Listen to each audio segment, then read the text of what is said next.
No shopping. No takeout. No Target runs. Just one rule. Essentials only. Everything else. Off limits. I thought I'd feel deprived. But I found freedom. This is what healing through frugality really looks like. Full episode, now, playing on Dollar by Dollar. Watch now. My no spend year.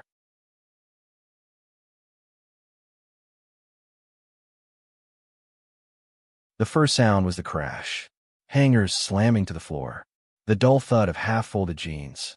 The soft collapse of a velvet blazer sliding off a wire rack and onto the dusty hardwood. For a few seconds, the mess didn't register. Jade just stood there, blinking. The closet had given up. And in a strange way, so had she. Jade Monroe, 32 years old, stood in a pair of threadbare socks, mouth slightly open, staring into the chaotic avalanche of her own life. It wasn't the first time her closet had exploded. She'd wrestled with the overstuffed doors before, pushing back sweaters like a grocery cart with a broken wheel, shoving hangers aside like a bouncer, trying to keep a party under control. But this time, the mess came crashing out on its own. It was as if the weight of it, her choices, her spending, her unspoken anxiety, had finally decided it had enough. And she couldn't stop staring.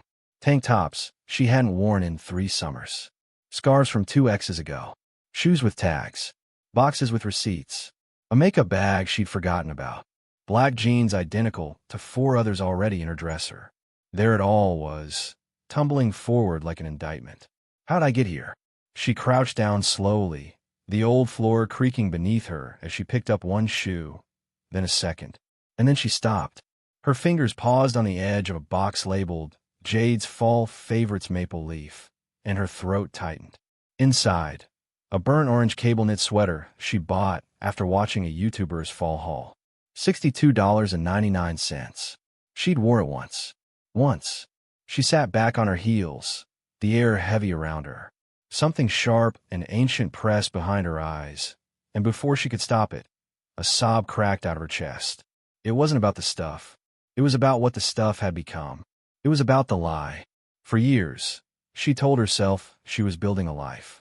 A home. A wardrobe that fit the future version of who she wanted to be. She called it curating. Manifesting. She believed in aesthetics. In intentional living. That's what the influencers said. That's what the self-help books said. Create the world you want to live in. Surround yourself with beauty. But the beauty had become noise. And now, at 32, in a small 1-bedroom apartment she could barely afford, Jade was drowning in all the beautiful things she thought would save her. The silence in the room pressed in as she stood, arms limp at her sides. Her phone buzzed once from the kitchen counter, an Amazon alert. Something in her cart had gone on sale. She didn't check it. Instead, she walked over to the mirror, stared at herself, really looked. Curly black hair, tied up in a frizzy top knot. No makeup. The oversized gray hoodie she wore like a second skin, sleeves stained with old tea. Tired eyes. Not sad. Not exactly. Just dulled. Like a painting someone had left in the rain. She had always been smart. That's what her mother told her. Creative. Thoughtful. An old soul. But somewhere between the job that bored her, the weekends lost to online shopping, and the 1,000 little financial decisions she never questioned, something inside her had gone numb. She wasn't steering her life anymore. She was just holding on. And this mess, this pile of things, was the evidence. She moved back to the closet and picked up a journal from the floor. A cheap leather knockoff with a ribbon bookmark. She flipped it open to a random page and scanned a line she had written in March. Maybe what I really want is to stop wanting. She remembered that day. It was after she overdrafted her account buying new cookware she didn't need. She had written those words fast, almost ashamed of how true they felt. Now they echoed. Maybe what I really want is to stop wanting. That was the moment something snapped. Not in a way that broke her, but in the way dry wood finally splits along a grain that's been waiting for the right pressure. The collapse wasn't destruction. It was revelation. Jay got up and walked to the kitchen. There above the sink was a corkboard. Once filled with quotes and appointment reminders, it was now a cluttered mess of expired coupons and menus from takeout places she swore she'd quit. She pulled it all down. She grabbed a pen and a blank index card. And in all caps, with trembling hands, she wrote, 365 days. No spending. Only essentials. She pinned it in the center. Then she added a second card. Starts January 1st. Then a third. I am not what I buy. And a fourth. Everything I need. I already have. The cards fluttered slightly from the wind of the old ceiling fan, but they held. She stepped back and stared. It felt small. Ridiculous. Like trying to stop a storm with a paper umbrella. But it was something. A rebellion. A line in the sand. And for Jade, it was the first thing she'd done in a long time that felt honest. She knew the questions would come. From friends. From family. Even from herself. What do you mean no spending? What if something breaks? What about self-care? What about fun? What about joy? She didn't have all the answers yet. But she knew this. The joy she had been buying wasn't lasting. The dopamine faded fast. The packages came and went. The closet filled and overflowed.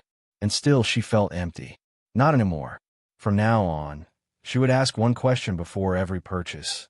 Is this survival or sedation? Because Jade Monroe was done sedating herself with stuff. She was choosing survival. Choosing presence. Choosing a year of no spend. And though she didn't know it yet, that year would change everything. Not just her bank account. Her identity. Her relationships. Her self-worth. Her understanding of joy. But for now, she went back to the bedroom, knelt beside the closet, and started sorting. One item at a time. A hoodie. A purse. A pair of heels she used to wear to impress people who never stayed. It wasn't a purge. It was a reckoning. And it felt like waking up. The first morning of a no-spend year didn't feel revolutionary. It felt gray. Muted. Jade Monroe rolled over at 7:13 a.m., the winter light barely seeping through her half-closed blinds. Outside, the city whispered in early January tones, slush crackling under tires, distant honks muffled by fog, the occasional gust of wind rattling a loose screen. The holidays were over. The glitter had gone stale. Her apartment, quiet as a held breath, smelled faintly of last night's chamomile tea and the peppermint candle she'd burned down to the nub. She sat up slowly. The heat hadn't kicked on yet. Her oversized hoodie was tangled in the sheets. Her toes recoiled at the cold hardwood. This was the start. Day one. And she felt nothing. No lightning bolt of conviction. No cinematic swell of purpose. Just the dull awareness that there would be no morning latte today. No quick treat to celebrate a new beginning. No scrolling through Amazon to see what's on sale. Just her, the quiet, and the blank stretch of a year ahead. She shuffled to the kitchen. On the fridge, her corkboard looked back at her. The index cards, slightly curled at the edges from humidity, still clung bravely. 365 days.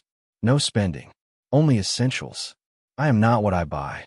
Everything I need, I already have. She whispered the last one aloud. Everything I need, I already have. It felt like a lie. But that was the point. To make it true.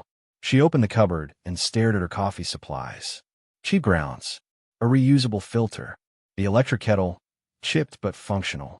It would have to do. No Starbucks today. No cinnamon syrup. No almond milk alternative that costs $5.49 a carton. Just basic coffee in a chipped mug. She brewed it slowly, ritualistically, like it might cleanse something invisible. Back at the table, she cracked open her journal and wrote, Day 1. I feel hollow. Not sad. Just unanchored. I didn't realize how much my life orbited around small purchases until I took them away. There's no dopamine hit this morning. Just a hum of discomfort. Maybe that's a good thing. Maybe that's the detox. Maybe I've been using spending like sugar. To spike my day, keep the crash at bay. Today I sit with the crash. She paused, then underlined it twice. Today I sit with the crash. The hours that followed were awkward. She kept reaching for her phone. Muscle memory trained to open Instagram, TikTok, Pinterest. Before, these apps were escape hatches. A scroll through style bloggers, apartment decor, hashtag treat yourself memes. Now they felt like minefields. Too many curated closets. Too many links in bio. Too many reminders of what she wasn't allowed to do anymore. She deleted Pinterest first. Then TikTok. Instagram took longer. The last person she unfollowed was a woman named Lila, an ex-college friend turned minimalist influencer with perfect white walls and oat milk cappuccinos and handmade pottery. Jade stared at her feed for a moment. The woman wasn't malicious. Just a mirror. A reminder of who Jade used to pretend she could be. She tapped unfollow. Then she put her phone face down. No more longing for lives staged in filtered squares. This was her year of reality. And reality was messy. She spent the afternoons sorting through drawers. Socks with holes. Pins that didn't write. Skincare samples that promised glow and delivered guilt. She filled 3 bags. One for donation, one for recycling, one for trash. It felt like pulling splinters from her life. Tiny pains that didn't belong there anymore. By evening, the apartment echoed slightly. She hadn't realized how much the clutter dulled the acoustics. She lit a tea light in the clean corner of her desk, opened her laptop, and created a folder labeled No Spend 365. Inside, she made 5 documents. Essentials list, spending tracker, grocery master plan, self-care without money, journal archive. She smiled at the last one. That would be the real record, the emotional receipts. She opened the essentials list and stared at the blinking cursor. What did she really need? She typed slowly. Rent, utilities, groceries, transit pass, toilet paper, toothpaste, internet, basic phone plan. Then paused. No clothes, no takeout, no beauty products, no home decor, no books, library only, no subscriptions. She'd already canceled Netflix, Spotify, and the meditation app she barely opened. She added one more line. Forgiveness. That part wasn't about money. It was about grace. Forgiveness for the past Jade. The one who'd bought her way into moments of meaning. The one who needed retail therapy because actual therapy was too expensive. The one who confused self-worth with style. Forgiveness for all of it. By nightfall, she felt something subtle shift. It wasn't peace. Not yet. But it was a stillness. A space. She made dinner from what she had. Frozen spinach, a dusty box of couscous, garlic, and olive oil. It was simple. Enough. She ate it slowly, alone at the table, and didn't turn on the TV. Later, in bed, wrapped in 2 mismatched blankets, she reread her journal entry. Today I sit with the crash. And then, below it, she added, but the crash didn't kill me. It cleared the noise. And somewhere in the silence, I heard the truth. I've been filling emptiness with Amazon boxes. I've been decorating the void instead of healing it. No more. Let the silence stay. Let it teach me. She closed the journal and turned off the lamp. Outside, the fog clung to street lamps. Somewhere, a siren wailed in the distance. But inside, for the first time in a long time, the quiet felt brave. And in the dark, Jade smiled. She hadn't spent $1. She hadn't run away from herself. And in that tiny, flickering way, barely a spark, she was free. There was something sacred about the way Jade opened her journal that morning. Not casual, not distracted. She cleared the table first, sliding aside the nearly empty honey jar, folding the kitchen towel neatly, lining up her favorite black pen and a backup just in case. The journal sat at the center, spine cracked, pages full of ink and effort. It was the second day of her no-spend year, and it was time to do the hard part. She had to write the rules. Not suggestions, not wishes. Rules. The kind that would bind her future self when temptation roared loud. The kind she could point to when her brain got slippery and clever and said things like, just this once, or, you've been so good lately. Jade knew herself too well. She didn't need wiggle room. She needed anchors. She lit a single tea light and opened to a fresh page. At the top, in all caps, she wrote, the rules of my no-spend year. For clarity. For accountability. For peace. Her pen hovered. Then began. 1. Essentials only. Jade paused. What did that even mean? She jotted a note underneath. If it keeps me alive, healthy, or working, it's essential. Everything else is a want disguised as a need. She took a sip of her plain black coffee. No milk. No sugar. It was growing on her. 2. No clothing purchases. Not one shirt. Not one sock. She had drawers full of just-in-case fashion already. Dresses from weddings past, yoga pants for a practice she abandoned, sweaters still holding the perfume of lives she no longer lived. She added a side note. Men when I have. Layer. Borrow if needed. 3. No takeout. No restaurants. No cafes. This one stung. She loved the hum of cafes. The ritual of watching her name be scrawled on a to-go cup. The casual intimacy of splitting dumplings across a tiny table with a friend. But those experiences added up. Jade had spent over $3,000 last year on food she couldn't remember eating. She underlined the rule twice and wrote in the margin, learn a host, learn to cook, learn to savor. 4. Grocery budget, $40 per week. She'd researched, read blog after blog, forum after forum. It was doable. Rice, beans, frozen vegetables, sales, batch cooking, leftovers. She had to let go of artisanal sauces and overpriced superfoods. Simplicity was not a punishment. It was a return. 5. Use what I have. First. Always.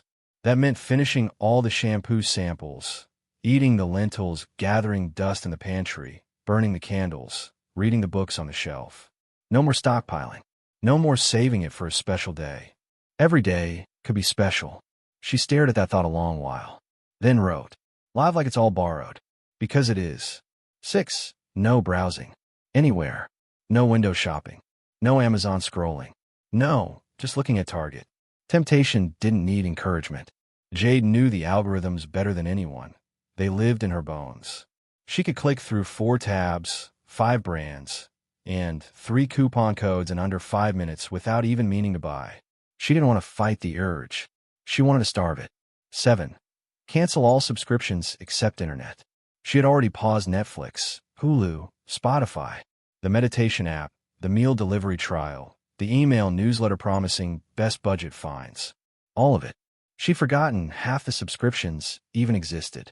This rule felt like reclaiming memory, giving her mind room to breathe. 8. DIY first. Ask second.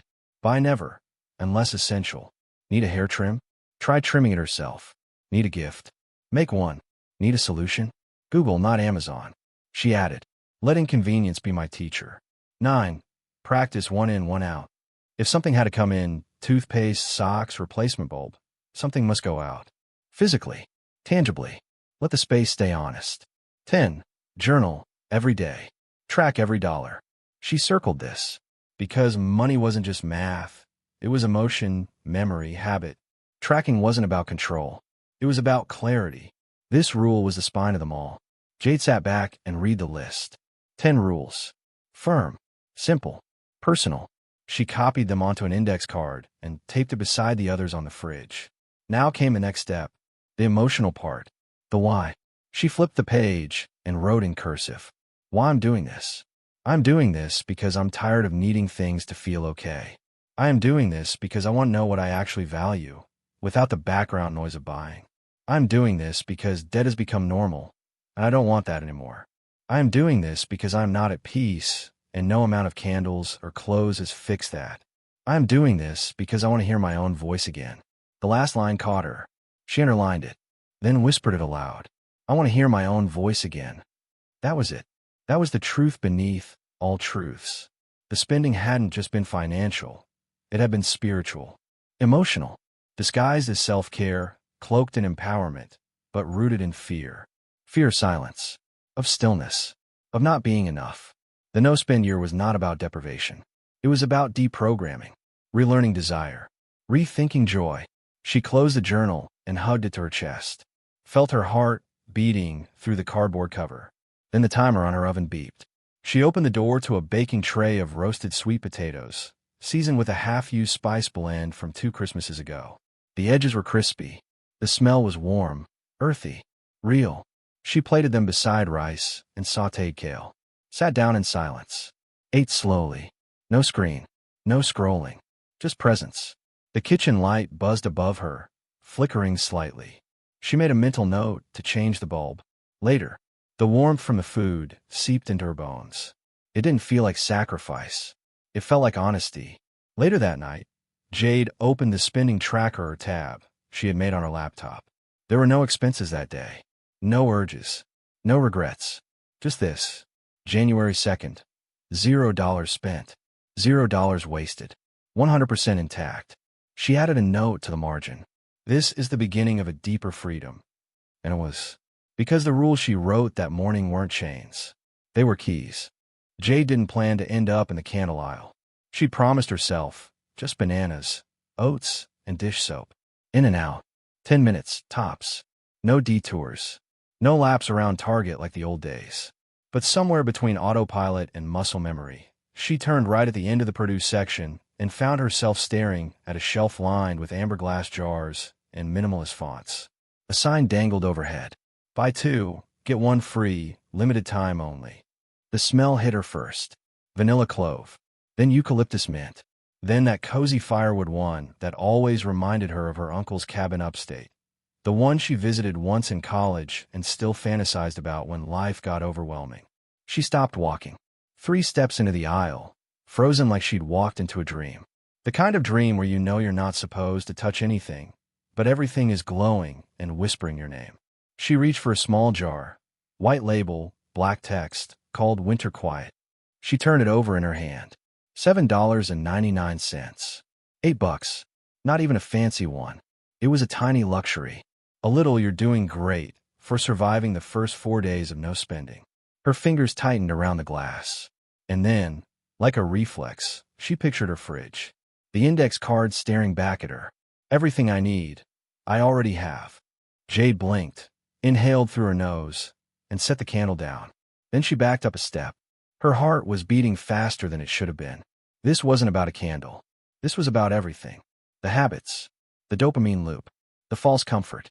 The marketing that wrapped itself around her nervous system like a warm hug dipped in vanilla and nostalgia. She had come for bananas. She stood in the middle of that aisle, trying to steady her breath. She could almost hear her internal monologue. It's just one candle. You deserve it. It's under $10. You're still saving money overall. It doesn't really count.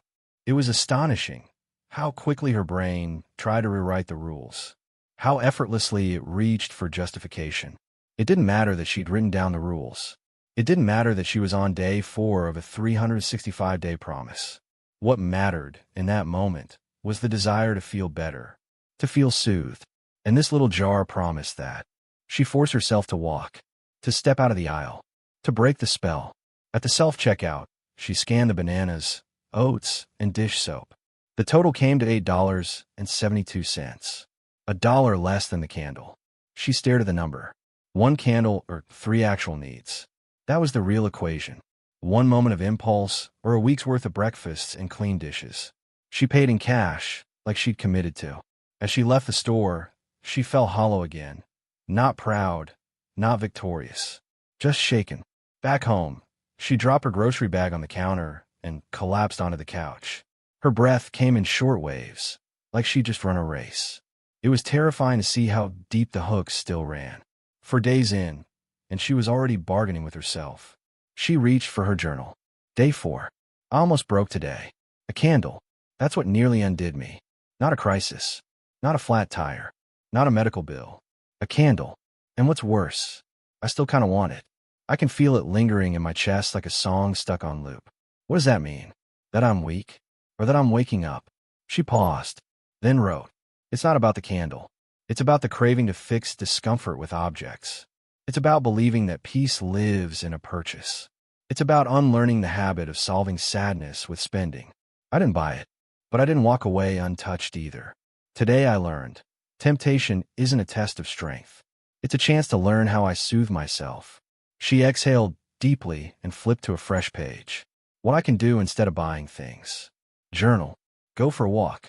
Take a hot shower. Light a candle I already own. Rearrange a corner of my apartment. Call someone. Bake something from scratch.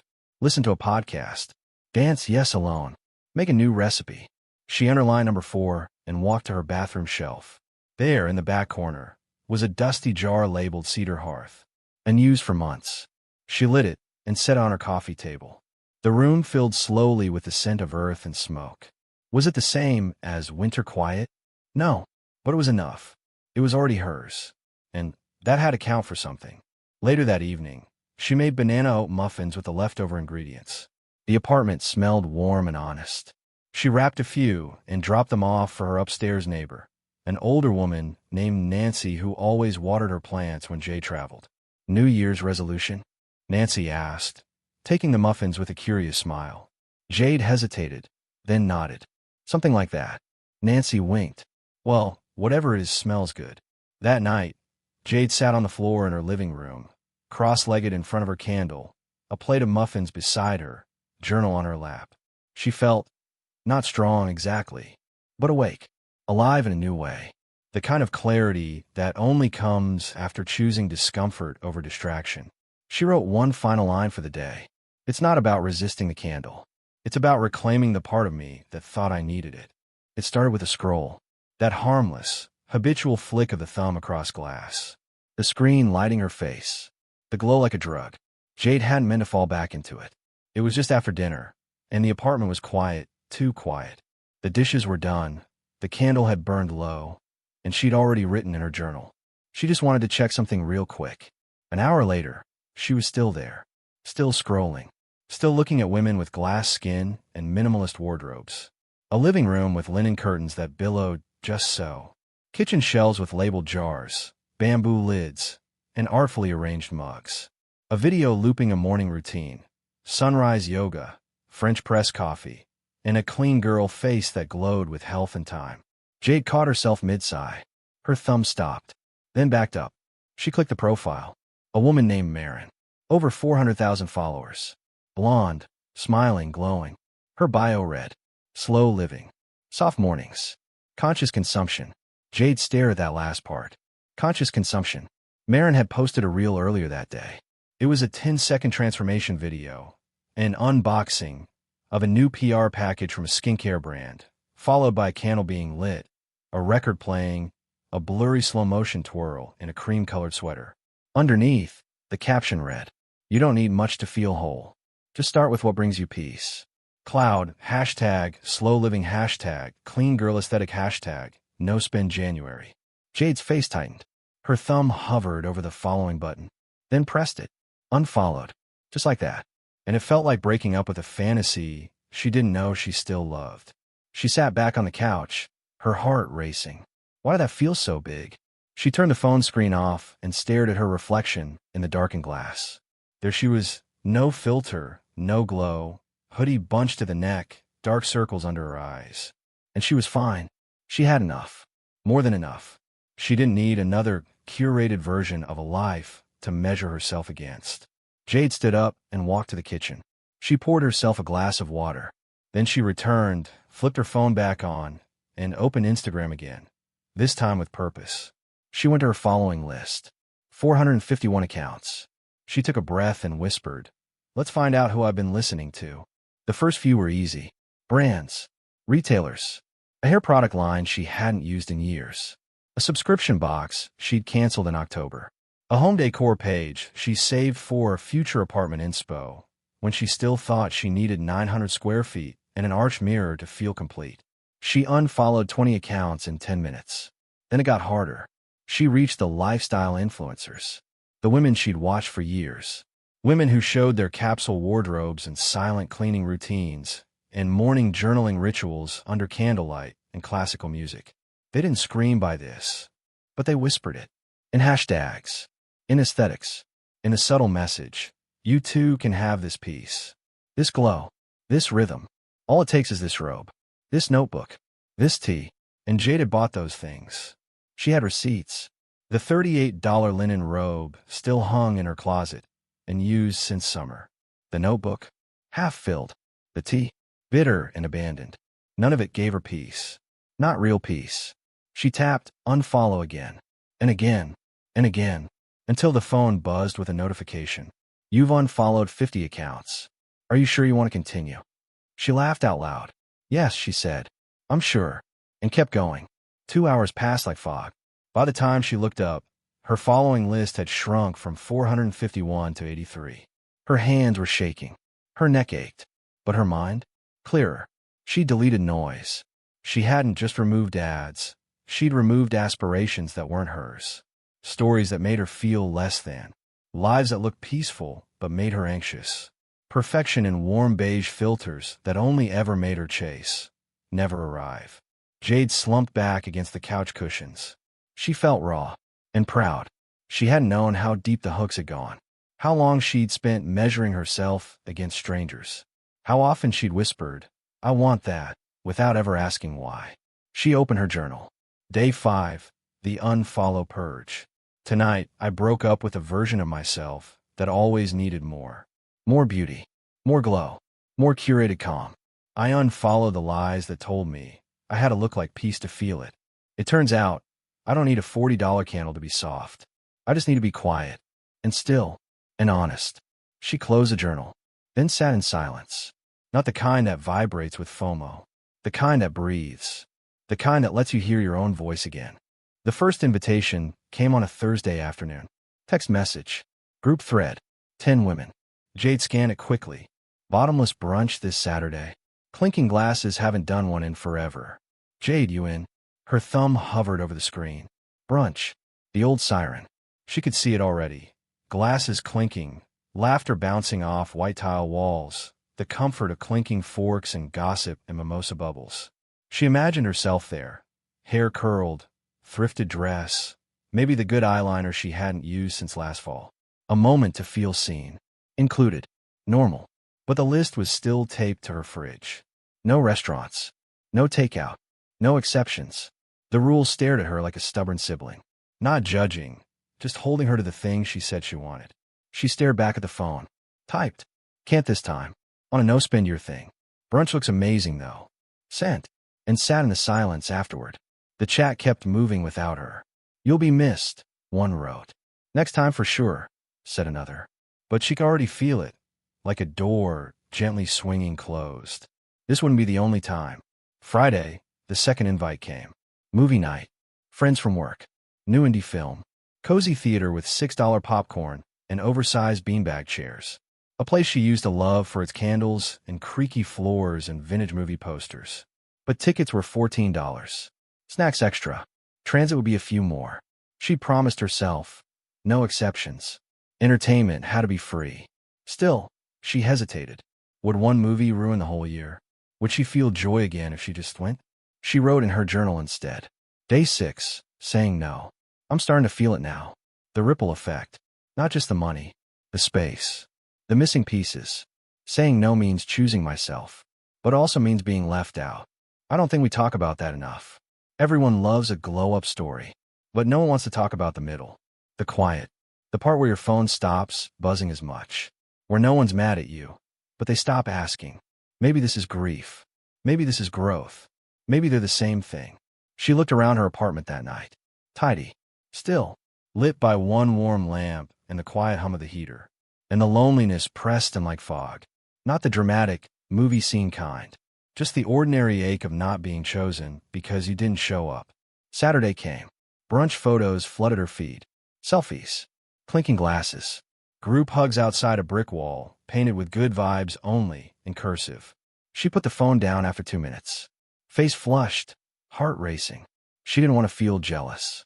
She didn't want to feel bitter. But she did. It wasn't about brunch. It was about belonging. She tried to fill the time. Cleaned the bathroom. Sorted her sock drawer.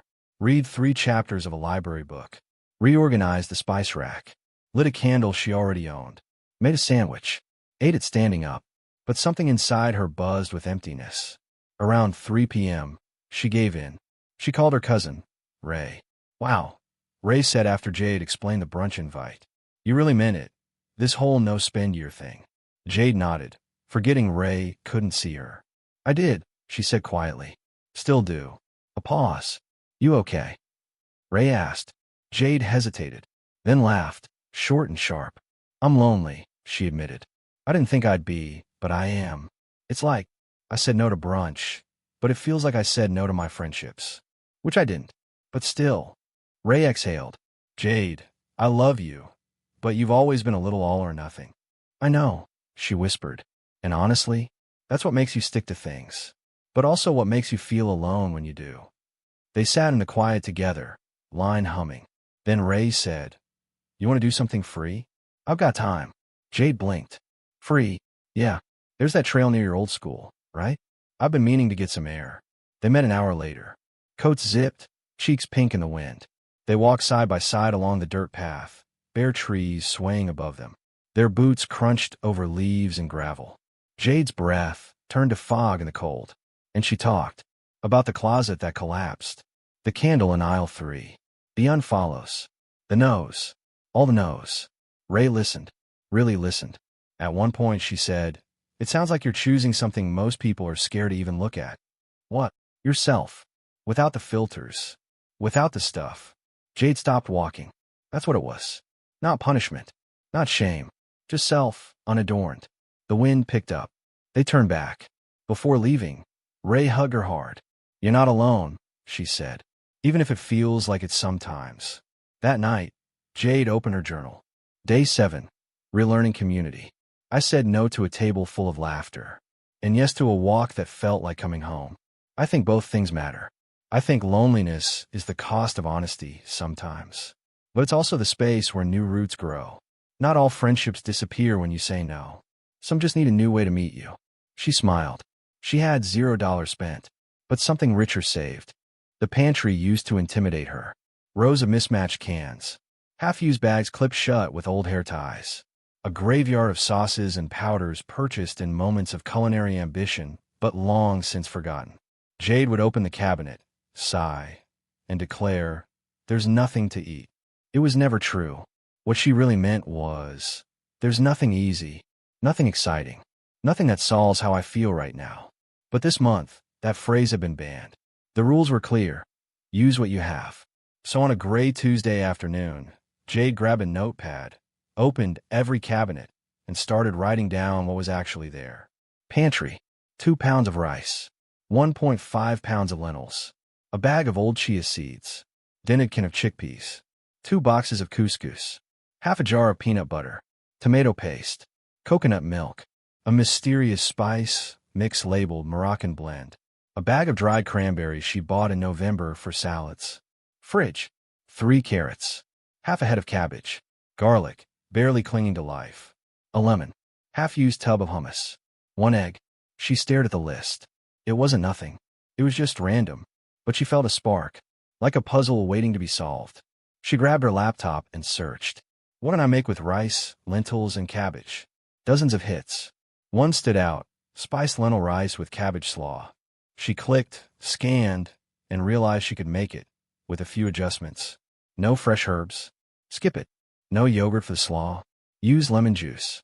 It wouldn't be pretty, but it would work. That night, she cooked with purpose. The lentils simmered in broth made from bouillon cubes she forgot she had. She toasted the rice in garlic and spices before boiling it. The cabbage was shredded thin and tossed with lemon, salt, and a dash of that Moroccan blend. And when she sat down to eat, alone, on her floor, plate warm in her lap, she was proud.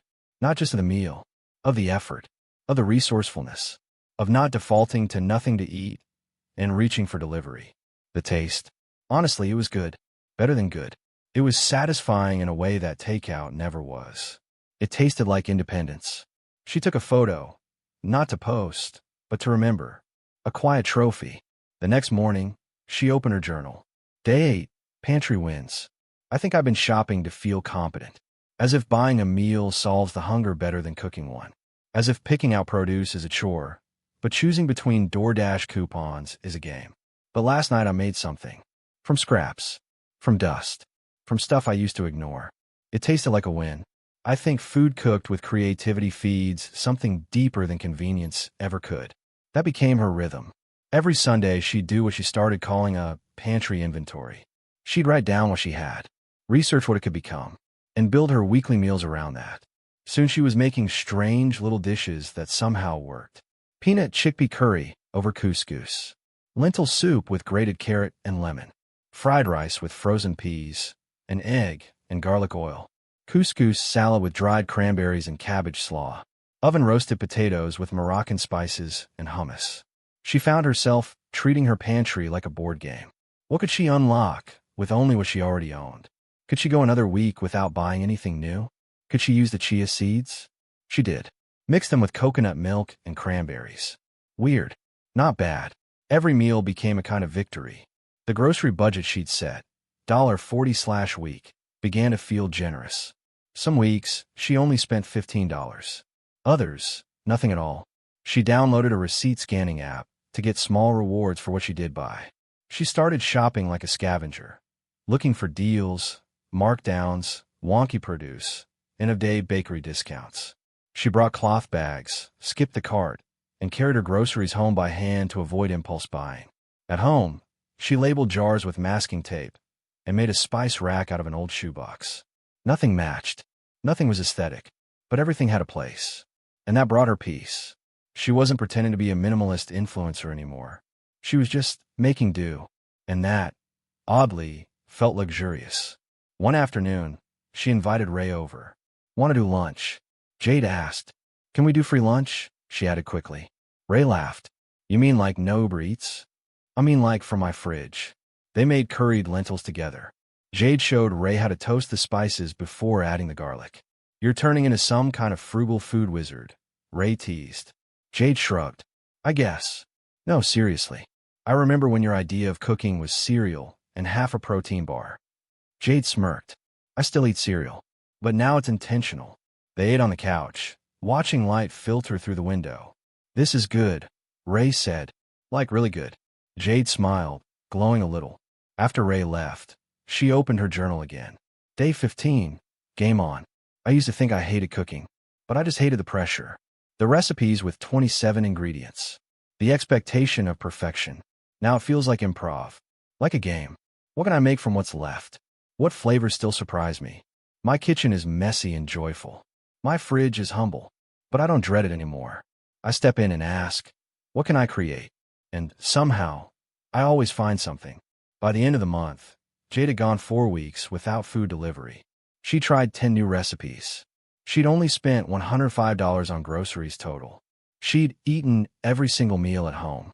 And most importantly, she felt fed. Not just full. Fed. Body. Mind. Soul. She was learning that hunger wasn't the enemy. Waste was. She was learning that convenience wasn't the goal. Presence was. And somewhere between the rice and the lentils, she was learning how to feed herself with intention. Jade had always treated her birthday like a personal holiday. Not because she loved attention, but because, in a life that often felt like a blur of obligations and quiet compromises, it was the one day she gave herself permission to feel special. There had always been traditions. A solo brunch. A bouquet of grocery store tulips. A new dress, even if she didn't have anywhere to wear it. A dinner out with Ray or her coworkers. A slice of overpriced cake with a candle she lit herself. Something, anything, that said, "You matter today." But this year was different. She woke up to silence. No plans. No notifications, except a few HBD party popper messages in her group chats. Short, cheerful, efficient. Her phone buzzed once. Her mother. A voice memo. Jade pressed play. "Happy birthday, Mija. I hope you're resting today. I know you're doing that savings thing, so I won't send anything. But I'm proud of you. Love you." She smiled faintly, then put the phone down. The room was still dim. Just gray morning light filtering through cheap blinds. No balloons. No plans. No rituals to soften the edges. Her journal sat open on her desk from the night before. The last line read, "Tomorrow is my birthday. I don't know how to celebrate without spending. I don't know how to feel full without the cake." She hadn't written anything else. She walked to the kitchen, poured a cup of coffee, sat at the small table in silence, looked around at her clean apartment. Cozy, functional, intentional. But she felt empty. Not in a dramatic way. Not even in a tearful way. Just hollow. And then it hit her. This was the first birthday in over a decade where she hadn't bought herself anything. No brunch. No new book. No dress. No takeout. Nothing. It was supposed to feel empowering. Proof that she was evolving. But right now it just felt like absence. She picked up her pen. Day 32, my birthday. I'm not sad exactly, but I feel untethered. Usually I fill this day with little pleasures. Not extravagant, but mine. A croissant. A lipstick. A dinner where I don't have to wash dishes. Today I have none of those things. And it's making me ask something I didn't expect. Who am I when I'm not being celebrated? Who am I when I'm not giving myself treats? What if joy doesn't come wrapped in a receipt? She closed the journal and let her hands rest on the table. Her fingertips were cold. She stood up and opened her fridge. Inside, a container of overnight oats, 2 carrots, and a half-finished lentil stew. She sighed and shut it again. She wasn't hungry. What she craved couldn't be eaten. She sat on the floor in the living room, legs folded underneath her. Looked around. Her apartment was quiet, as always. Clean. Scented with cinnamon from a candle she'd found in the back of a cabinet 2 weeks ago. This was the life she chose. A life of presence. Of simplicity. of not spending to feel worthy. So why did it feel like lack today? Around 11 a.m., Ray texted, "Hey, happy birthday again. Can I come over later? I made you something. No money spent. Promise." Jade smiled. "Come after 3, she replied. She still needed time. Time to figure out how to feel okay with today being less. She bundled up and left the apartment for a walk. No plan, just fresh air. The winter sun was weak but kind. She walked slowly through her neighborhood, past the flower shop where she usually bought herself tulips, past the cafe with the almond croissants, past the boutique with the recycled journals she loved to gift herself. She didn't go in, didn't let herself linger too long, just observed, watched life move around her, dogs pulling their owners down the street, kids slipping on icy patches and laughing. She wasn't part of it. Not exactly, but she wasn't invisible either. Back home, she made herself a cup of tea and warmed up the lentil stew. A humble birthday lunch. She ate it in silence. Still not hungry, but still fed. At 3:07, Ray knocked on the door.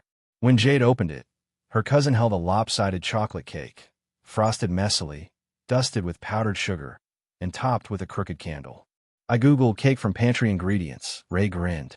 "No eggs, no butter, just vibes." Jade laughed, sudden and loud, and cried just as fast. Ray set the cake down and hugged her tight. "I didn't know if you'd want to celebrate," Ray said gently, "but I couldn't let the day pass with nothing." Jade wiped her eyes. "I didn't know either," she whispered. They sat on the couch, eating the cake with spoons straight from the pan. "It's dense," Ray said, "but it's not bad." "It's perfect," Jade replied. Later, after Ray left, Jade lit the crooked candle one more time. Not for the wish, but for the ritual. Then she opened her journal. Day 32. Evening the breakdown and the blessing. "I broke down today, not because I was weak, because I am learning to let go of the ways I've always defined love, especially self-love. I used to think loving myself meant treating myself. Today I learned that sometimes love is just witnessing yourself, sitting in the silence, feeding yourself leftovers, not numbing, not escaping, just being." Ray made me a cake, with no money, and somehow it tasted more like love than any dinner I've bought myself in years. She tucked the journal away and turned off the lights. The candle flickered one more time before dying out, and in the quiet, she smiled. She hadn't bought a thing, and yet, she felt more whole than ever. Jade wasn't expecting anyone new. Not during this year. Not while she was living out of her pantry, cutting her own split ends, and turning down every social invitation like a hermit monk with a budget spreadsheet. But love doesn't wait for the perfect conditions. It just arrives. And in Jade's case, it arrived at the library. It was a Wednesday.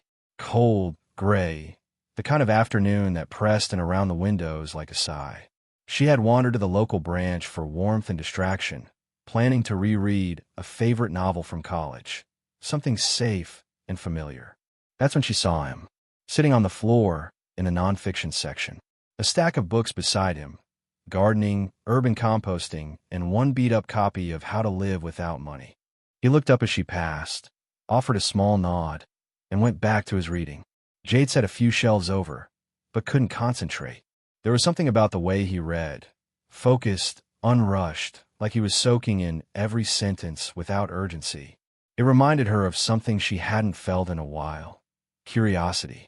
Half an hour later, they reached for the same book at the returns desk, The Art of Frugal Living. He laughed, pulling back his hand. "Looks like we have the same idea." She smiled. "You can take it. I've already checked it out twice." He raised an eyebrow. "Twice? That's commitment." She shrugged, half embarrassed. "It's a research year." "Oh yeah? You writing a book?" "No," she said. "Just trying to survive capitalism without buying candles I don't need." He laughed again, and that's how it started. His name was Theo, 34, graphic designer, freelance from home, lived 5 blocks away, grew his own herbs in his window, owned a bike and a compost bin, made oat milk from scratch. "I swear I'm not trying to be a cliché," he told her on their second conversation. "I respect it," she replied. "You're like the Pinterest version of who I thought I'd be by now." They started running into each other. At the library, at the farmer's market, the free samples were their unspoken mutual hobby. One Saturday, they bumped into each other in the clearance section of the thrift store, Both of them just browsing for future ideas, not purchases. Theo didn't know about her no-spend year until 2 weeks in. They were sitting on a park bench, drinking homemade coffee from mismatched travel mugs, watching the wind push leaves in soft spirals. "I don't spend money anymore," Jade said suddenly. Theo glanced at her. "Like ever?" She nodded. "Well, not never. Essentials only. I'm doing a no-spend year." He didn't flinch, didn't tease. He just said, "That's kind of amazing." Then, "What's been the hardest part?" She was quiet for a while. "Being left out," she said eventually, "and realizing how often I use money to feel okay." Theo nodded. "Yeah, I used to buy plants I didn't know how to care for. Like aggressively." They both laughed. After that, they started seeing each other regularly. But with rules. No restaurants. No coffee shops. No movie theaters. Just creative connection. They walked everywhere. Explore neighborhoods. Share podcasts. Traded books. Theo made her lentil soup, once with homemade sourdough. She brought over a jar of her experimental spice blend. They called it their $0 date series. Each time, they tried something new without spending a dime. One night, they hosted a 2-person trivia contest using old board games and trivia card from a thrift store find Theo had scavenged months ago. Another evening, they cooked dinner from whatever they could find in their respective pantries. "What can you do with rice, a lemon, and 3 cloves of garlic?" He texted her that afternoon. "Make magic," she'd replied. And they did. Sometimes they just talked. On his tiny balcony, wrapped in mismatched blankets, sipping ginger tea and watching the city flicker in the distance. Theo never pressured her. Never said, "Just this once, or I'll cover it." He never suggested bending the rules. In fact, he seemed to admire them. "You know," he said one night, "I've dated people who wanted to impress me by spending money. You're the first person I've met who impresses me by not needing to." Jade felt that deep in her chest. But even with all the warmth, she felt the fear. What if this didn't work long term? What if he got tired of her frugal ways? What if the day came when he wanted more than beans and walks? The fear crept in like a draft under the door. So one night, she asked. They were sitting on the floor of her apartment, sharing a bowl of roasted potatoes and garlic hummus. The lights were low. A candle flickered between them, an old one from her bathroom, burning its last hours. "Do you think this is sustainable?" she asked. He looked up. "You mean us?" She nodded. "The way we're doing it. With no money. No fancy dates. No escape hatches. Just this." Theo was quiet for a moment. Then he said, "I think it's real." Jade frowned.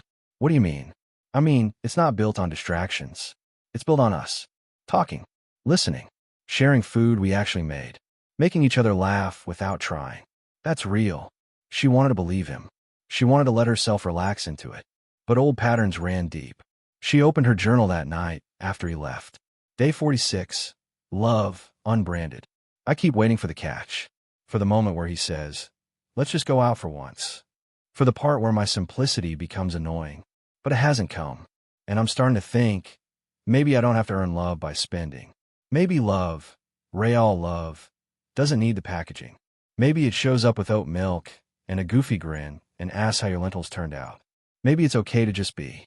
She closed the journal, lit one last tea light, and sat in the dark, warm glow of a connection that asked for nothing but honesty. It started with a laugh. Not the kind you'd share over an inside joke. The kind that happens when someone doesn't know what else to say, half amused, half unsure whether you're being serious. "You're still doing that no-buy thing?" her cousin Layla had asked. Jade nodded, holding her tea carefully as they sat in her aunt's living room on a rainy Sunday. Layla raised an eyebrow. "Like, you haven't bought anything since New Year's?" "Nothing non-essential," Jade clarified. "I buy groceries, toothpaste, stuff I need." Layla blinked. "But like, no clothes, no makeup, no fun?" Jade laughed softly. "There's fun, just not the kind you can swipe a card for." Across the room, Aunt Soraya glanced up from the couch where she was scrolling on her phone. "Is this some kind of challenge?" she asked, not unkindly. Jade shook her head. "It's a reset." Her mother, seated near the window with a crochet project in her lap, looked up too. "Is this because of money, Mija?"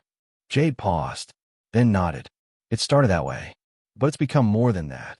The silence that followed was familiar. Not hostile, just uncertain. Like they didn't know what to do with her anymore. To them, this was just a phase. Something quirky. Maybe even a little extreme. But to Jade, it was survival. No, more than that.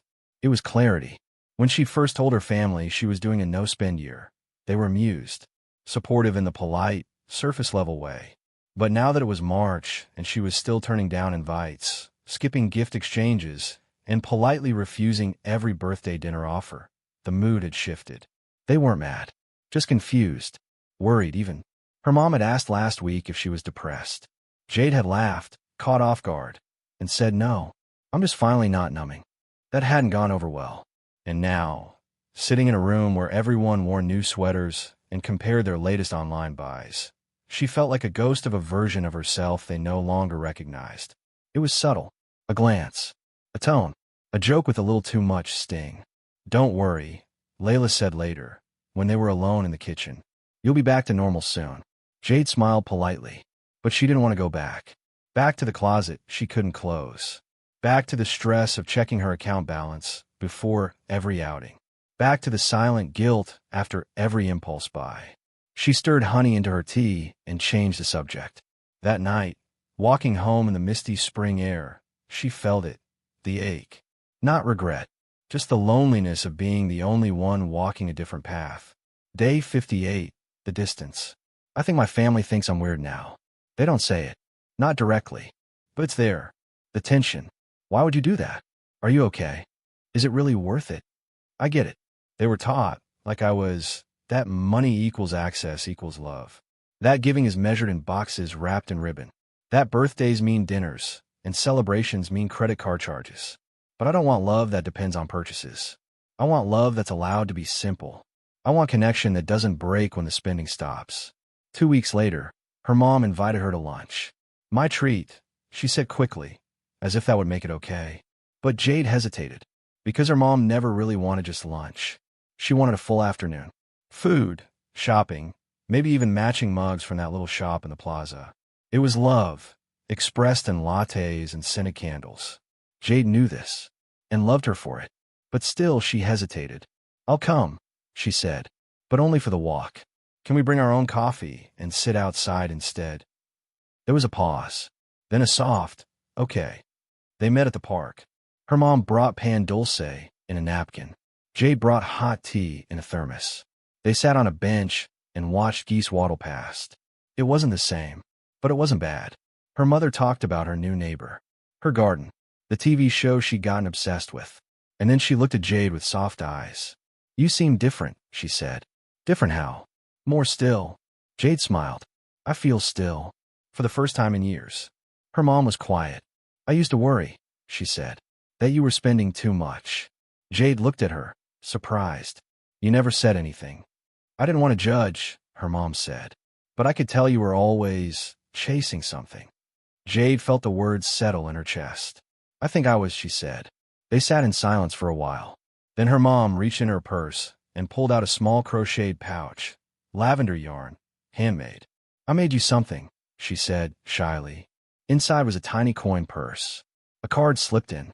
For when you want to treat yourself. No guilt. Just love. There was no money inside. Just a gesture. Jade cried just a little. Day 65. Softness. My mother gave me a gift today that cost nothing. And yet it felt like gold. Maybe I'm not the only one changing. Maybe people meet you where you are when you stop trying to explain it and start living it. Maybe love doesn't need packaging after all. The first heat wave of the year hit like a slap. It was barely June, and the apartment already felt like a kiln. Jade lay on her back on the floor, a thin cotton sheet crumpled beneath her, sweat curling the loose strands of her hair. The fan in the corner sputtered like it was gasping for air, and then, with a disheartening clunk, it died. She stared at the ceiling. No, she whispered. She tapped the fan's plastic body, shook it gently. Dead. She unplugged it, plugged it in again, reset the surge protector. Nothing. The little green light blinked once, and then nothing. She let her head fall back against the floor with a soft thud. June 3rd, 89 degrees. And now she was melting in a second-floor apartment with no working fan, no air conditioning, and, thanks to her no-spend-year rules, no plan to replace either. She had always told herself this journey would have uncomfortable days. But she hadn't expected this kind of discomfort, This sticky, endless, suffocating heat that made her entire body feel like a burden. She peeled herself off the floor and stumbled into the kitchen. The coldest thing she had was a half-frozen water bottle. She pressed it to the back of her neck, sat in front of the open fridge for a minute longer than was probably safe. She didn't cry, but she came close. For the first time in months, Jade felt trapped in her own rules. It wasn't about vanity or impulse or FOMO. It was about survival, basic comfort. She stood there, the fridge lights spilling on her bare legs, and considered. Was this it? Was this where she bent the rules? Was this the moment when she gave herself a hall pass? Buy a new fan. Just one thing. Just this once. It's not a latte. It's not a dress. It's a fan. She walked to the fridge, where the rules were still posted, curling at the corners from months of kitchen humidity. Her eyes scanned the cards. 365 days. No spending. Essentials only. She stared at the word. Essentials. Was a fan an essential? She'd never written down temperature control. Hadn't even thought about it when she made the list in January. But it wasn't January anymore. Her body ached with heat. Her thoughts slowed in the thickness of the air. She could feel her patience dripping away, one bead of sweat at a time. She pulled out her journal and wrote furiously. Day 154. The meltdown. The fan broke today. It's stupid how mad I feel about it. I want to scream. I want to buy a new one without guilt. I want to sleep through the night without dreaming of cold tiles. This is the part of the story no one talks about. The part where simplicity feels like punishment. The part where frugality feels like self-denial. The part where I wonder, why am I doing this? I'm hot. I'm angry. I'm alone. And I just want to be comfortable. She closed the journal and sat on the couch, slick with sweat. That night, she barely slept. She rotated frozen washcloths from the freezer, laid them across her forehead like bandages, took cold showers in the dark, tossed and turned. The fan, her one whisper of relief, sat in the corner like a broken promise. By 4 a.m., she had made her decision. She would not break the rules, but she would adapt. Because this wasn't about martyrdom. This was about resilience. And sometimes resilience meant doing things differently, not perfectly. In the morning, she posted on her local Buy Nothing group. ISO working fan. Mine died. Can pick up today. She added a smiling emoji. By noon, someone responded. A woman 3 blocks away had an old box fan she wasn't using. Said it was loud but worked. Jade walked there in the heat. T-shirt damp, arms stinging from sun exposure. She arrived breathless and red-faced. The woman greeted her kindly and handed her the fan. It's not pretty, she said, but it blows like a jet engine. Jade laughed. Perfect. That night, the fan roared like a small plane in her bedroom. But it worked. And as the cool air swept across her body and she finally felt her muscles unclench, Jade cried. Not from exhaustion. From pride. She hadn't spent a cent. She had asked for help. She had received it. And she was okay. Day 155. The pivot. Today I learned that the rules are not about rigidity. They're about resourcefulness. I thought not spending meant not needing. But really, it means not rushing to buy the answer. It means asking, borrowing, bartering, creating, waiting. It means remembering I'm not alone. This isn't the minimalism of beige houses and $80 linen robes. This is the minimalism of neighbors, of secondhand fans that sound like aircraft, but feel like mercy. Later that week, she made ice pops from lemon juice, water, and the last of her sugar. Left a few on her neighbor's doorstep with a note. In case your fan dies too. Her neighbor replied with a knock and a smile. They sat on the stoop and talked for an hour about the best way to beat the heat without breaking the bank. Jade had never felt so connected, so human, so real. It was the quiet that pulled her in, not just the silence, but the kind of stillness that hums underneath the noise of life. The kind that doesn't ask for anything, doesn't sell anything, doesn't rush you forward or pull you backward. Just quiet. The library had always been there. A beige building tucked between a florist and a vape shop, a place Jade passed on her walk to the bus, but never really looked at, until her 3rd month into the no-spend year, when she ran out of things to do that didn't cost anything. At first, it was just a destination. A cool, air-conditioned refuge during another heat wave. A place to sit without ordering coffee or pretending to shop. But by July, it became something more. Her sanctuary. Her ritual. Her church. She walked through the automatic doors and felt it every time. The subtle hush that met her skin like water, the smell of dust and old paper and possibility. It was nothing flashy. No beautiful architecture. No sleek modern shelves. Just old carpet, creaky chairs, humming fluorescents, and shelves of stories. And that was enough. More than enough. She started going every Tuesday and Thursday afternoon. Sat at the same table near the west windows, where the lights slanted across the pages like gold. She didn't bring her laptop, just her journal, a pen, and sometimes a list scribbled on a scrap of paper. Questions she wanted to answer, ideas she wanted to chase, things she didn't know she needed to learn. The library became her escape, but not in the numbing way that shopping used to be. This was engaged escape, awake escape. She wasn't fleeing her life anymore. She was meeting it. One week, she checked out a memoir by a woman who lived on a sailboat for 5 years with no income. Another week, a book about Buddhist simplicity. She rediscovered poetry. Sat for an hour tracing each line of Mary Oliver's devotions like it was scripture. Tell me, what is it you plan to do with your one wild and precious life? Jade had underlined that line in her notebook, and then cried quietly in her seat, pretending it was allergies. The library didn't ask her to perform, didn't care what she wore, didn't require her to purchase or prove or post anything. It just welcomed her, week after week, like a gentle, reliable friend. One Tuesday, she watched a small boy fall asleep in the beanbag chair across from her, a picture book still open on his chest. His mother sat beside him, eyes closed, hand resting protectively on his arm. Jade stared, heart swelling. There was peace here, not curated, not filtered, not expensive, just present. She began to take notice of the people who passed through.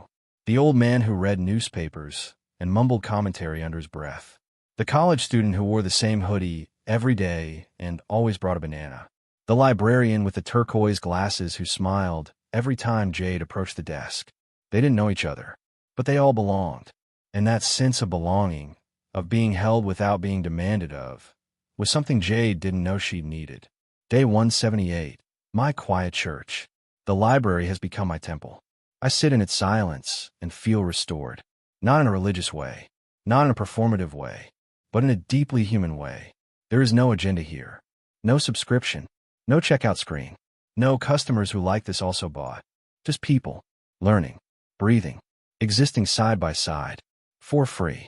I never realized how rare that is. One Thursday afternoon, she brought Theo with her. He had been curious, charmed by her new library obsession, but hadn't set foot in one in years. They sat at the big round table by the window, a pile of books between them, one about herbal medicine, another about DIY furniture, a third about relationships and attachment styles. You're so wholesome, he whispered. Jade elbowed him gently. You love it. He grinned. I really do. They spent 2 hours reading in silence. And when they left, Theo said, this was the best date we've ever had. Jade smiled, and it cost $0. That night, she opened her journal and added a list. Things I get for free that feel like riches. Sunlight on the page. A book with someone else's handwritten notes in the margin. The librarian's nod when I walk in, sitting next to someone in comfortable silence. The way a poem can rearrange my entire brain. The weight of a hardcover novel in my arms. The cold blast of AC after walking in from the heat. A borrowed story that becomes a part of me. The smell of possibility. The realization that I've always had access to magic. By August, the library was woven into the rhythm of her life. When things got hard, when she missed the old comforts, when money stress crept in, when doubt whispered in the corners, she came here. Not to escape, to remember, to restore, to sit among shelves of stories that reminded her. She was not alone. She was not weird. She was part of something bigger than this year, or this budget, or this moment. She was a human being, learning to live with less, but feeling more. And that mattered. It started innocently enough. A friend from work, Sarah, had messaged her in late August. Hey, didn't you used to be into vintage stuff? I bought a pile of old clothes I'm donating. Want to look through them first? Jade said yes. Not because she wanted to shop, but because the invitation felt gentle, genuine, and maybe, just maybe, there'd be something she could actually use. Sarah lived 3 blocks away. When Jade arrived, There were 3 trash bags filled with clean, lightly worn clothes stacked by the door. "All yours," Sarah said. "Take what you want. I'm dropping the rest off tomorrow." Jade sifted through them on her floor that evening. A lot wasn't her style. A few things didn't fit. But one piece stopped her. A cherry red windbreaker, late 80s, with a tag from a long-closed department store. She turned it over in her hands. It was cool, like something you'd see on Depop for $60. And that gave her an idea. Not a craving. An idea.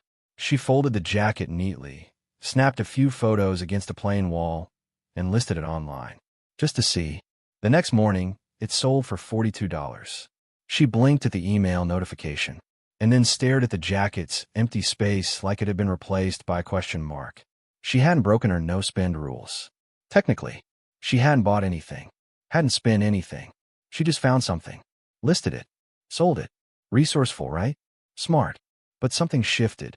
The next day, she went to the thrift store with a $10 bill she'd earned from that first sale. She told herself it was for flipping only. Not shopping. Not cheating. Just reinvesting. She found 2 vintage tops and a pair of leather loafers for $8.75. Listed them. Sold 2 pieces within a week for $51 combined. She was onto something. This, she thought, could be a thing. A side hustle. A tiny stream of income to cover essentials or stash away. A reward for all the effort of this year. She created a spreadsheet labeled Closet Hustle. Tracked what she bought, what she sold, what profit remained. $137 in the first 2 weeks. That money didn't go to candles or takeout. It went to groceries, to her emergency savings, to a replacement light bulb for the desk lamp that had finally given out. She told herself this was sustainability, empowerment. But something began to shift beneath the surface. Soon, she was spending 3-4 hours a week combing thrift racks, scanning labels, photographing details, writing listings, refreshing her app for updates. The dopamine that used to come from buying now came from selling, from watching, from controlling. She wasn't breaking the rules, but she was walking their edge like a tightrope. One Saturday night, after spending 5 straight hours photographing clothes, she flopped onto the couch and realized she hadn't eaten a full meal all day. Her apartment was a mess, tote bags and hangers and mailing envelopes covering every flat surface. She looked around and felt something she hadn't felt in a while. Chaos. She opened her journal. Day 216. Side hustle or side escape. I've made $304 this month flipping clothes. I've also skipped meals, skipped walks, skipped journaling. My mind is racing again. I don't know if I'm building something or just hiding in the work. The line between discipline and obsession is thinner than I thought. The next day, Theo came over. He sat on the couch surrounded by boxes and laughed softly. "Is this your new life?" She smiled. "Kind of." He picked up a pair of shoes she hadn't listed yet. "These are cool," he said. "But I like your apartment when it was calmer." The words stung more than she wanted to admit. Later that night, she sat on her floor and looked at the pile of thrift store finds stacked like bricks around her. Was this still simplicity? Or had she just found a new way to consume? Not with money, but with time, with energy, with her mind. She'd swapped shopping for scanning, impulse for profit, and the same hunger still pulsed beneath it. She took a deep breath and wrote, "What I forgot. This year wasn't about optimizing. It wasn't about income. It wasn't about proving I could be good with money. It was about healing. About learning to sit still, about not needing to chase, about learning that enough isn't just a number, it's a feeling." She stared at the page, closed the notebook, then did something radical. She paused. She pulled the listings down, not permanently, just long enough to remember why she started all of this in the first place. The next morning, she made pancakes with flour she'd forgotten about, ate them on the balcony. No phone, no tracking, no calculating, just sky and maple syrup, and a single breeze cutting through the still summer heat. Day 217. The return. I can sell things, but I don't want to sell myself. Not my peace. Not my presence. Not my time. Money made without intention is still a kind of debt. I don't know hustle culture my healing. I owe myself rest. It was always there, buried between bookmarks, forgotten behind the more emotional parts of this journey. Journals, quotes, goals, breakdowns. But now was time. Jade opened the spreadsheet. The one she made in January, but hadn't really looked at since spring. Back when the no-spend year was shiny and new. Back when she had meticulously created separate tabs for categories: groceries, fixed costs, unexpected expenses, savings, emotional triggers, even notes on how she felt after each purchase or financial decision. Now it was late September, 3/4 of the way through, and she felt a low hum of dread. Because she knew what was coming. Truth. Not in the form of memory or feeling, but in numbers. In cold, objective, inarguable math. She clicked the total spend tab, paused, then exhaled, and looked. Her total non-essential spending, $0. Her essential spending, rent, utilities, groceries, transportation, 33% lower than her 2022 average. Her emergency fund, up by $2,250. And then her line-by-line savings goals, the one she thought might take years. $1,000 emergency fund, pay off last credit card, save for annual health costs, build 2-month rent cushion, IRA contribution. She stared at that last checkbox. Not filled, not yet, but the rest? Done. She leaned back in her chair. No victory dance, no music, just the soft thump of realization settling in her chest. She had done it. She had built something. Slowly, quietly, without applause, without cheat days or bailouts or hidden loans from her mom. Jade Monroe, the woman who used to treat budgeting like a dirty word, had built a financial foundation from the floor up. And for the first time, she believed it. Not just in theory, not just as hope, as reality. Day 245, the spreadsheet. I thought the numbers would scare me, but they didn't. They told the truth I've been too afraid to say out loud. I am capable. I am disciplined. I am transforming. She clicked into another tab labeled Emotional Spending Log. A column read, date, temptation, trigger, response, reflection. She had logged 73 temptations. Candle aisle. Boredom. Walked away. Felt stronger than I thought. Restaurant invite. Loneliness. Said no. Felt unseen. But free. Instagram ad. Insecurity. Deleted app. Felt empowered. And so on. Each entry told a mini story of survival. Of restraint. Of growing clarity. She'd been cataloging her mind like a scientist. And now the data laid bare a truth she could finally hold with both hands. Her feelings were valid, but they didn't have to control her. She flipped over to the trigger patterns chart. Top 3 reasons she used to spend money? Boredom. Self-doubt. Wanting to belong. None of them were solved by spending. All of them were soothed by other things. Movement. Stillness. Connection. Reading. Talking. Journaling. Cooking. Rest. She had proof now. Real proof. The spreadsheet wasn't sterile anymore. It was sacred. A map of who she was and who she was becoming. That night, she printed out one page of the spreadsheet, the line graph showing her monthly expenses steadily dropping over time. She pinned on the corkboard above her desk. Beside it, she wrote a note in thick black marker. Every dollar I didn't spend was a brick in the home I'm building. She made tea, sat on her floor, and wept. Not from shame or guilt or anxiety. From relief. Day 246. The math of healing. I always thought healing was abstract. Emotions. Journal entries. Moon phases. But it turns out, it also lives in spreadsheets. In rows and tabs and tiny green checkboxes. In $0 restaurant spending. In 2 months rent saved. In a graph that dips like a waterfall, then levels into calm. In proof that I am no longer ruled by impulse, but led by intention. This is what financial healing looks like. It is not loud.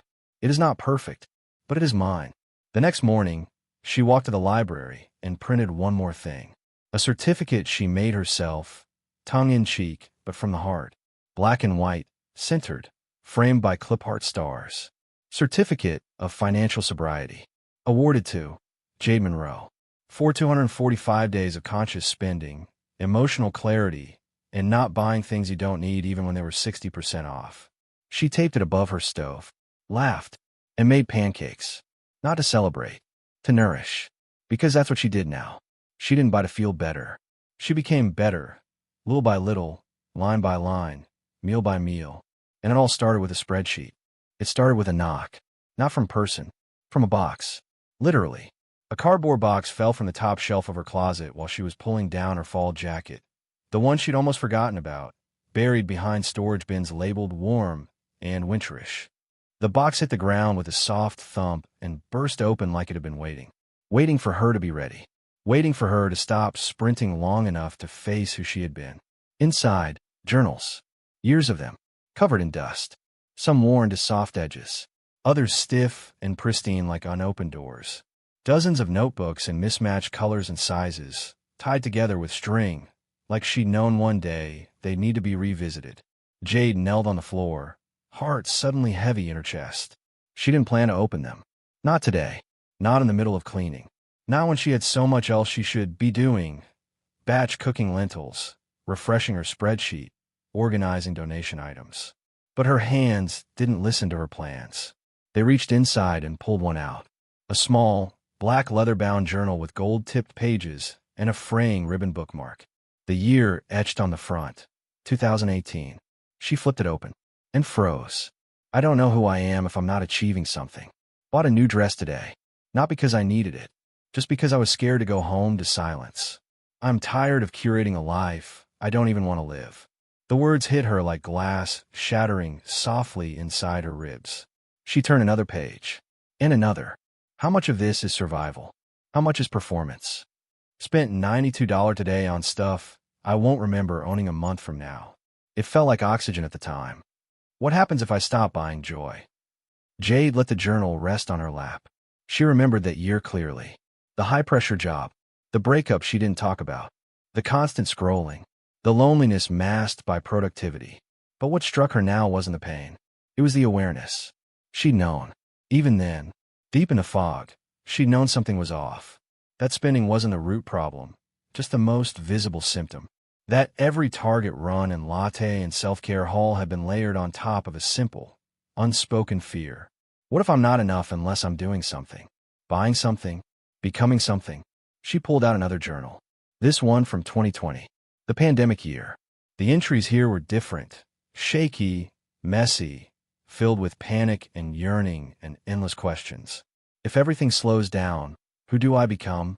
I keep thinking I should feel grateful for this time, but mostly I feel exposed. I miss people. But more than that, I miss a version of myself that I actually liked. Jade sat cross-legged, pages spread around her like wings. The room was quiet.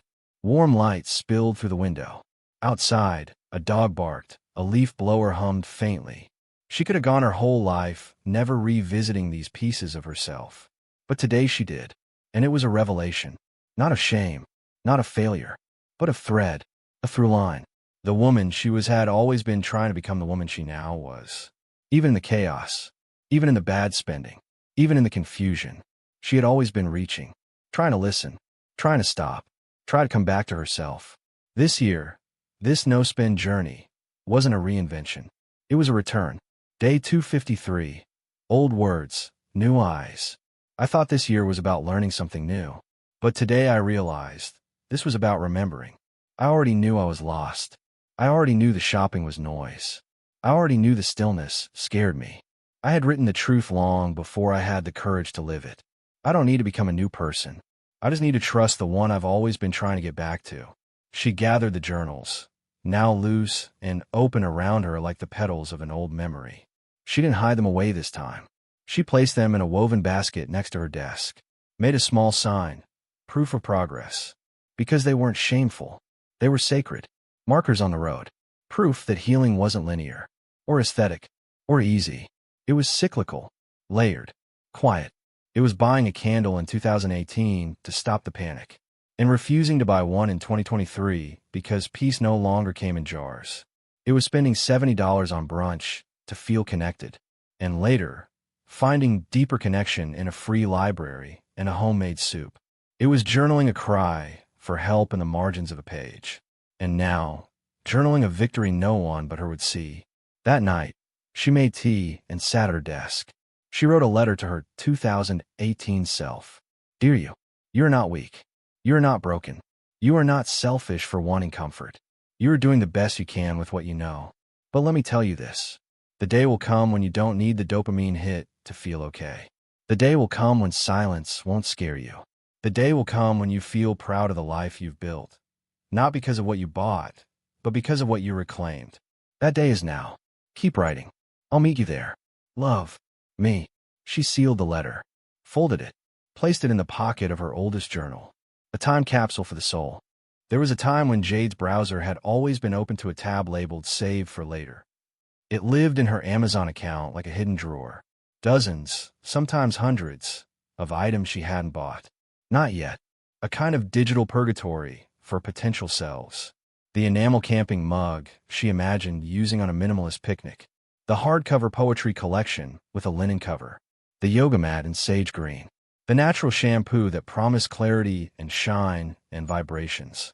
She used to scroll that list like a bedtime ritual. Like prayer. Adding, deleting, refreshing, moving things to cart. Never quite purchasing, but always rehearsing. Like each item was a key to a life just slightly out of reach. That changed in October. Not because she made a rule. Because she forgot. One evening, she was halfway through her budgeting session when it hit her. It had been almost a month since she'd checked her save for later. The thought didn't make her panic. It made her smile. That space, the one that used to throb with longing, was now silent. Not because she willed it to be, but because her brain had finally stopped associating fix with acquire. She hadn't even noticed the shift until it was already done. Day 285, the quiet cart. Something left, and I didn't mourn it. The habit, the craving, the click. I used to scroll my wish list like a mood board, like a life raft. But it's empty now. Not because I deleted anything, because I stopped needing to want. That feels like freedom. She clicked open her account just to look. Still there. Still full. 48 items. But none of them called to her anymore. She scrolled through slowly, like walking through a museum of her former self. A bamboo makeup organizer. Gone are the mornings she spent rearranging products for a clean girl glow she never quite mastered. A set of artisanal jams. Gone is the fantasy of hosting an aesthetic brunch she no longer craves to perform. A hardcover book on slow living. Gone is the belief that peace could be purchased with shipping and a linen bookmark. She didn't delete the list. She just closed the tab, not in defiance, in peace. That month, Jade noticed her brain quiet in other ways too. No more mental math about whether she could afford a treat if she skipped groceries. No more bargaining. No more justifying. Instead, she started adding different kinds of items to a new list. This one scribbled by hand in her journal. Things I thought I needed but didn't. New jeans. I fixed a button. They still fit. A winter candle. I melted old wax into a new jar. It smells fine. A linen apron. Why? Another mug. I drink out of the same one every day. A bookshelf. I gave away books instead. A new water bottle. My old one works. The scratches are memories. A productivity planner. Turns out, writing rest in pen is enough. More stuff to feel more real. Never worked. Finally learned. She also started noticing how much time she used to spend looking for deals, looking for upgrades, looking for better versions of what she already owned, looking for who she thought she might become. If only she had this or that. Now, instead of browsing, she wandered. Slowly. In her own apartment. She polished her furniture. She repotted her one surviving plant. She rearranged her bookshelf not by color or size, but by emotional memory. She made playlists, played records, painted a small watercolor of her windowsill just to see if she still could. It wasn't productivity. It was presence. One weekend, she found herself in a store, not to shop, but to accompany her friend Mia, who needed a new winter coat. Jade walked through the aisles like an anthropologist. She touched the sweaters, felt the faux fur trim on a parka, admired a scarf made of recycled cotton. But she felt nothing. No pull, no ache, no adrenaline spike, and more importantly, no judgment. She didn't feel better than anyone, just freer, like a recovering addict walking through a bar and realizing the glass no longer glowed. Day 291, the ghost of desire. I don't crave things the way I used to. That doesn't mean I'm cured. It just means I found other ways to be full. Time, breath, tea, touch, books, sunlight, soup. When I walk through stores now, I don't hear desire. I hear silence. And in that silence, I remember who I am. Later that month, Theo noticed too. They were lying on the couch, legs tangled under a shared blanket, listening to Nina Simone on vinyl. I haven't seen you obsess over your want list in a while, he said gently. Jade tilted her head. Haven't thought about it, she said. Honestly forgot it existed. He smiled, kissed her forehead. That's the win, isn't it? She nodded. That's the real wealth, she whispered. Not needing more. That night, she pulled out a small envelope labeled Future Self. It was something she wrote back in January. On day 1, sealed and dated to open only when she felt ready. Her hands trembled a little as she peeled the flap. Inside, hey you, if you're reading this, you've made it far enough to forget about wanting. I hope that's true. I don't expect perfection. I don't even expect total success. But I hope you stop believing the lie that joy comes in prime boxes. I hope you know how powerful you are. And I hope you're proud of me for starting, even when I didn't believe I could change. She cried quietly, not from sadness, from the strange, full-bodied feeling of being witnessed by herself. Not the self she was now, the self she used to be, who took a leap before she knew if the ground would hold. She opened her journal. Day 295, the month I forgot my card. I haven't added anything to my wish list in over a month. I haven't clicked. I haven't scrolled. I haven't imagined myself saved by a thing. This might be the most powerful thing I've experienced all year. Because I didn't force it. I just stopped feeding it. And slowly, quietly, the hunger left. That's what healing feels like. Not a bang. A quiet click, closing a tab you don't need anymore. The message came on a Tuesday morning. Just 3 words, typed fast and messy. It's Grandma. Hospital. Jade froze. Her cousin Layla's name blinked at the top of the screen. No context. No follow-up. Her chest tightened as the adrenaline kicked in. She called immediately. The line clicked once, twice, and then connected. She's okay now, Layla said, breathless. But it was close. Breathing problems. They're keeping her overnight. Jade sat down, pulse still racing. Which hospital? County General. That was nearly 45 minutes away. Jade didn't have a car. She'd given it up last year when it became more burden than benefit, trading in car payments for bus routes and well-planned walks.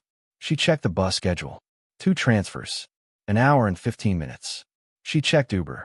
$26.34. She hadn't taken a rideshare in over 9 months. Her no-spend year allowed for essentials, but emergency transit was a gray area. Still, she didn't hesitate. She ordered the ride. When she arrived at the hospital, the air felt sharp with bleach and bad memories. Her grandmother was propped up in bed, oxygen tubing curled gently under her nose, skin pale but eyes bright. Jade, she whispered, smiling. She stayed for hours, held her hand, helped her drink water, brushed her hair gently with a comb from the nurse's station, watched the 4-drip count time slowly into the night. When visiting hours ended, Jade sat in the waiting area, exhausted and quiet. Her cousin Layla brought over a lukewarm coffee in a paper cup. Did you eat? Layla asked. Jade shook her head. No time. Layla reached into her purse and pulled out a granola bar. Jade took it, ate it slowly, eyes still on the door to her grandmother's room. On the way home, she opened her budgeting app. $26.34 for the Uber. $3.95 for a coffee. $1.59 for the granola bar. Total, $31.88. She stared at the number and didn't flinch. Not in guilt, not in fear, in peace. Because this was what she'd been saving for. Not another candle, not a jacket, not a new phone case. For this, for the unexpected, for the emergencies that come not as dramatic events, but as quiet knocks in the morning, 3 words at a time. Day 303, the first emergency.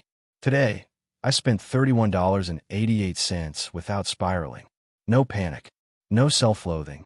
No, I ruined it. Because I didn't ruin anything. I showed up. I responded. I stayed present. And I didn't have to check my bank account before saying yes to family. That is the real wealth. She got home that night around 11 p.m. and dropped her keys in the bowl near the door. Her body ached. Her shoes were dusty. But her mind was calm. She'd handled it. And more importantly, she hadn't broken. She opened her laptop and pulled up her emergency fund tab. Current balance, $2,521.18. Subtracting the $31.88 still left her far above her original goal of $1,000. She closed the spreadsheet. lit a candle she already owned, made a cup of tea, and felt, maybe for the first time, secure. Not just safe enough, not just better than before, secure. The next morning, she texted her mom to give an update. "She's good," she wrote. "Still tired, but sitting up. I brushed her hair." Her mom replied, "You're always the one who shows up. You get that from me." Jade teared up. Later that week, her grandmother came home. Jade brought soup, sat with her on the couch, and braided her silver hair into a loose plait. "You've changed, Nina," her grandmother said. "You feel different." Jade smiled. "I am." Her grandmother patted her hand. "I can feel it in your silence. You're not chasing anymore." Jade nodded. "I'm grounded now," she whispered. That night, she opened her journal again. Day 307, a new kind of safety. "I used to think emergencies would break me. They always had. Flat tires, vet bills, last-minute flights. They used to unravel everything I'd built, because I'd never really built anything. I just crossed my fingers. Now I have padding. Not just in money, in mindset, in peace, in process. I didn't panic. I didn't freeze. I showed up. That is wealth. That is resilience. That is everything I've worked for." The realization didn't come with fireworks. It came while she was folding laundry. Jade stood barefoot in her living room, folding a faded black hoodie, one she'd worn 100 times, and suddenly noticed she wasn't craving anything. Not a new version of the hoodie. Not a better chair to sit on. Not a bigger apartment. Not even a warmer light bulb. Just nothing. The room was still. The kettle clicked off in the kitchen. A breeze slid in through the cracked window, lifting the edge of her curtain, and it hit her in the chest like a warm wave. "I have everything I need." Not as a mantra, not as a Pinterest quote, but as a fact. She blinked and looked around. It wasn't an aesthetic space. The couch was secondhand and squeaked slightly when you sat.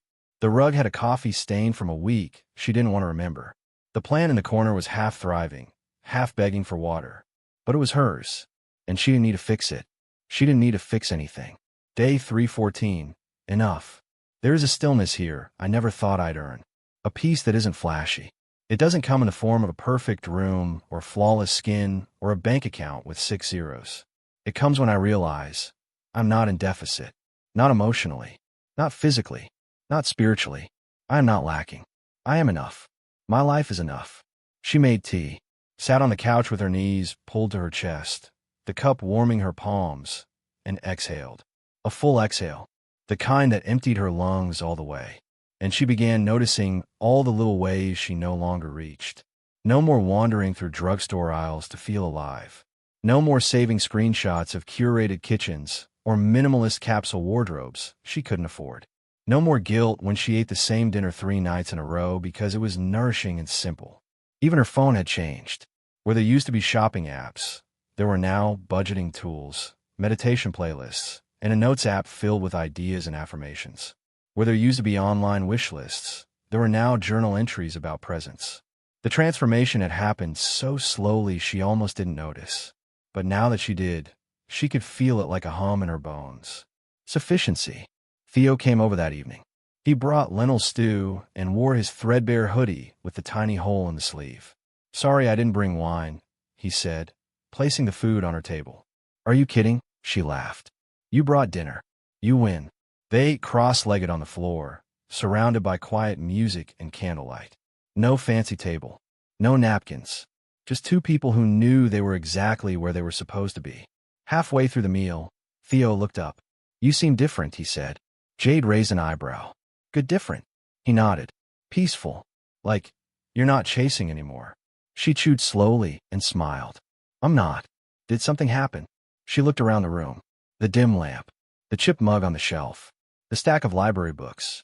Her grocery list written in pencil on the fridge. "No," she said. "Nothing happened. I just realized I'm not missing anything." He leaned back, looked at her like she was made of magic. "Do you know how rare that is?" She did. Because for most of her life, she had lived in a constant state of want.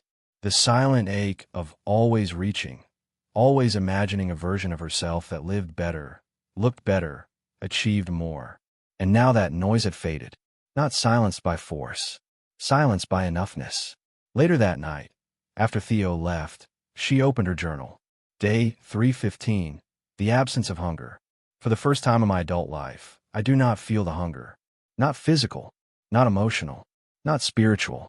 I am not shopping to solve something. I am not scrolling to find answers. I am not curating a version of myself to love later. I love this version now. /N. The one with chipped mugs and a half-dead plant. The one with tired feet and clear eyes. The one who finally sees that simplicity is not lack. It is liberation. The next morning, she woke up and realized she didn't need her alarm anymore. Her body knew when her eyes. She made oatmeal with frozen berries and a last spoonful of peanut butter. She sat in silence while the sun crawled across the floor. Then she did something new. She wrote herself a love letter. Not to the future version, but to the current one. Dear Jade, you've done enough. You've grown, stretched, wept, healed, burned, and rebuilt. You've made peace with your cravings. You've stopped apologizing for your quiet. You've stopped pretending your value lies in what you own. You've learned that softness doesn't come from purchases, but from presence. You've learned that freedom doesn't always look like abundance. Sometimes it looks like a clean floor, a bowl of soup, a single candle burning in the corner. You are safe here, /N. You are enough here. And you are so deeply loved by me. She tucked the letter in the journal, closed it. That afternoon, she went for a walk. She passed a cafe where she used to spend money. She didn't have to feel like someone she didn't really want to be. She didn't go in, not out of discipline, out of peace. She passed a boutique window filled with autumn sweaters and rustic candles. She admired them like art, and kept walking. She passed a bookstore and thought, I'll borrow that title from the library later. It wasn't a battle. It was clarity. Jade Monroe, for the first time in her adult life, was not at war with her desires. She simply understood them, and she didn't need to obey them. Day 316. I am whole. This chapter of my life is not about minimalism. Not really. It's about returning to myself. It's about removing the layers that never fit. It's about loving what is. I'm not waiting to be rescued anymore. I'm not building a life I'll enjoy someday. I'm already in it. I'm already home. It was November 28th, Black Friday Eve, and Jade Monroe could feel the internet vibrating. It started subtly, subject lines creeping in her inbox like whispers. It's time. 60% off everything. Your wish list awaits.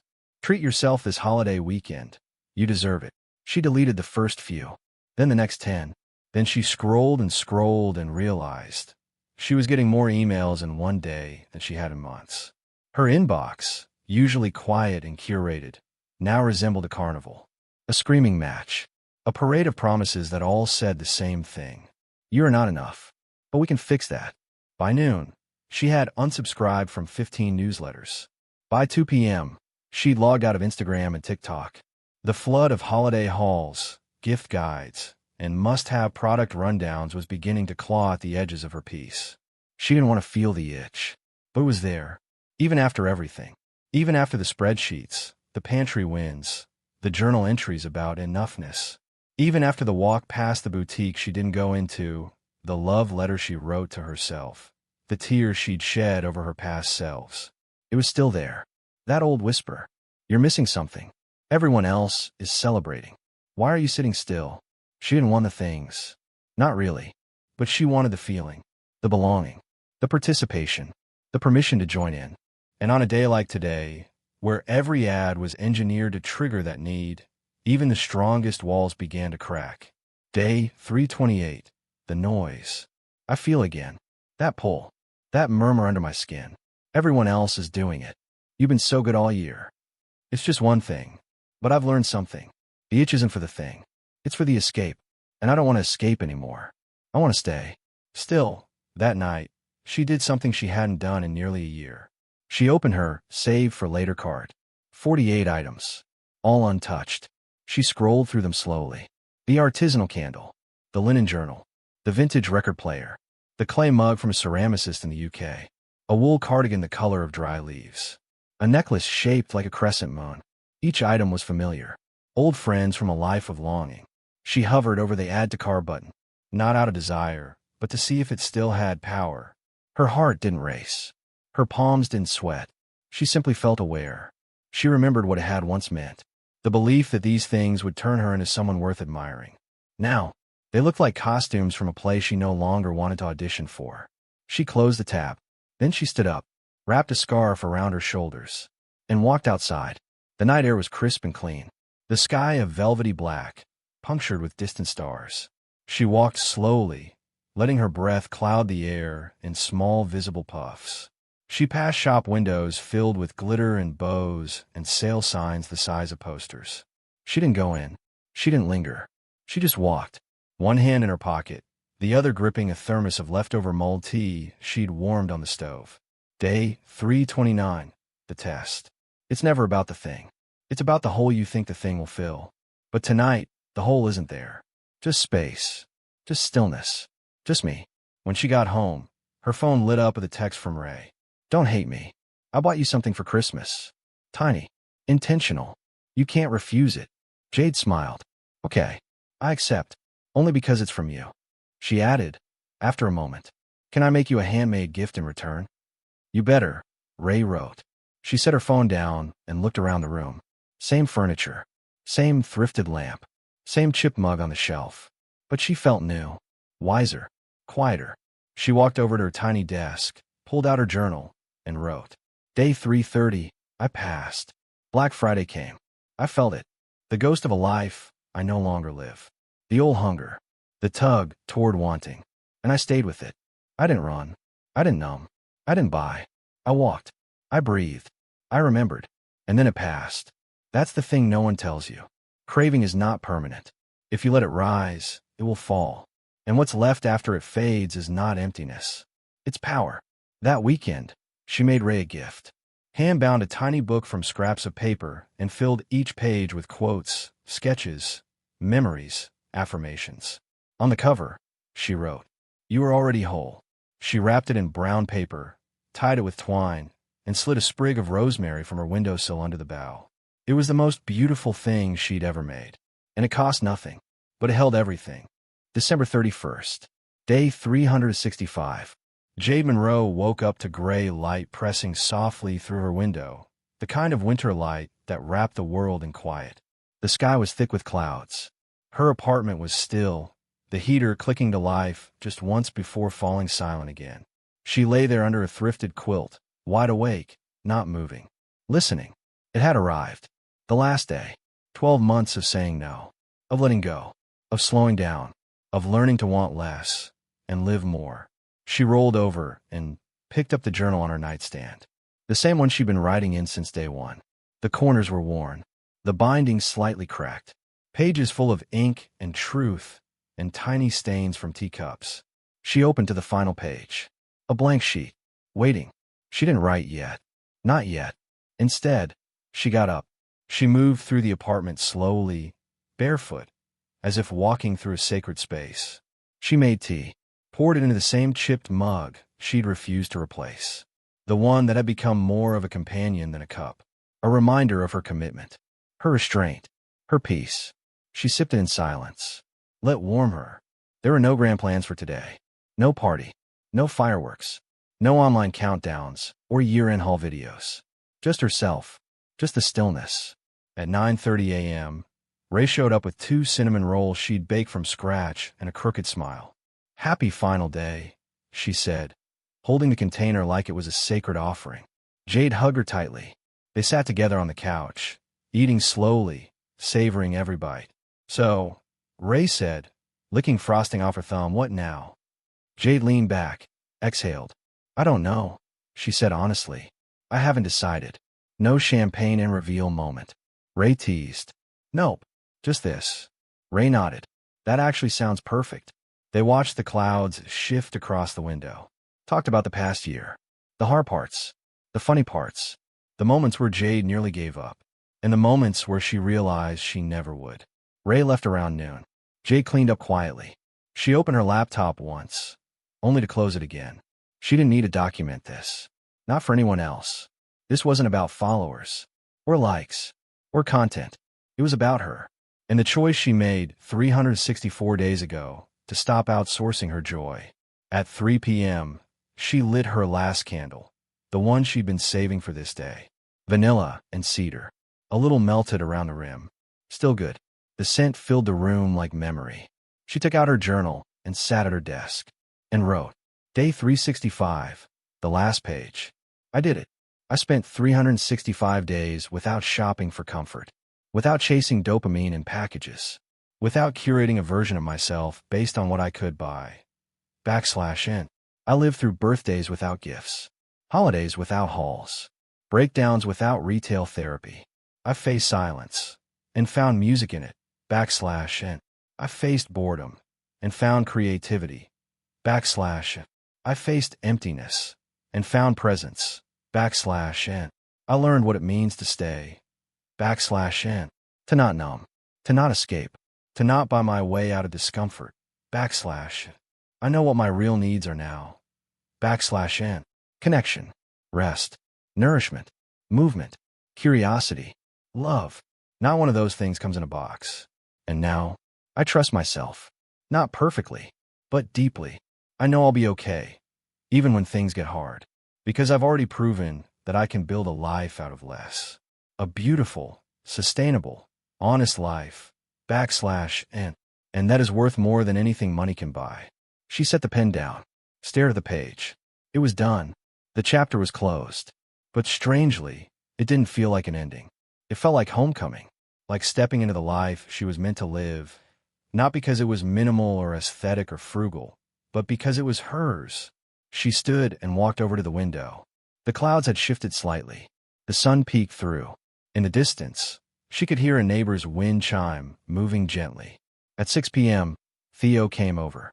He brought soup and paper and a look in his eyes like he knew she'd just completed something enormous. "Want to burn it?"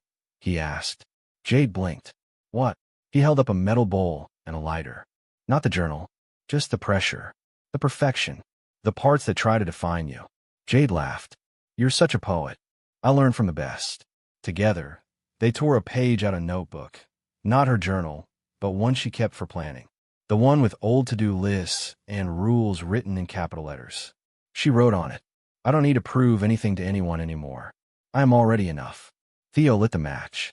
They dropped the page into the bowl, watched it curl and burn until it was soft gray ash.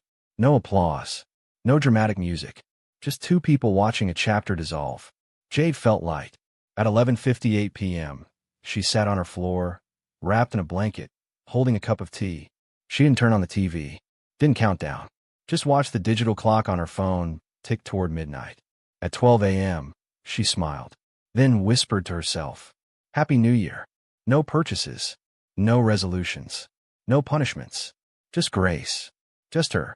Final entry, January 1st. I'm not starting over. I'm continuing.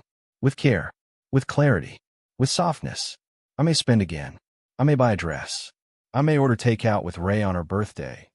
But it won't be to fill a hole. /N. It will be a choice. And that's the difference. /N. I don't need rules anymore. I have wisdom. I don't need deprivation. I have peace. /N. I don't need to chase a life. I'm already living it. I'm already home. If Jade's story moved you, if you've ever felt trapped by spending or quietly wondered if you're enough without the extras, then maybe this is your sign. Not to be perfect, not to go a whole year without spending, but to pause, to ask yourself, what do I really need? Because maybe, just maybe, peace isn't something we buy. Maybe it's something we build. /N. If this episode inspired you, share it with someone who's ready to start over. Leave us a comment. What's one thing you realized you don't actually need anymore? /N. And don't forget to subscribe for more real stories of freedom, frugality, and financial healing.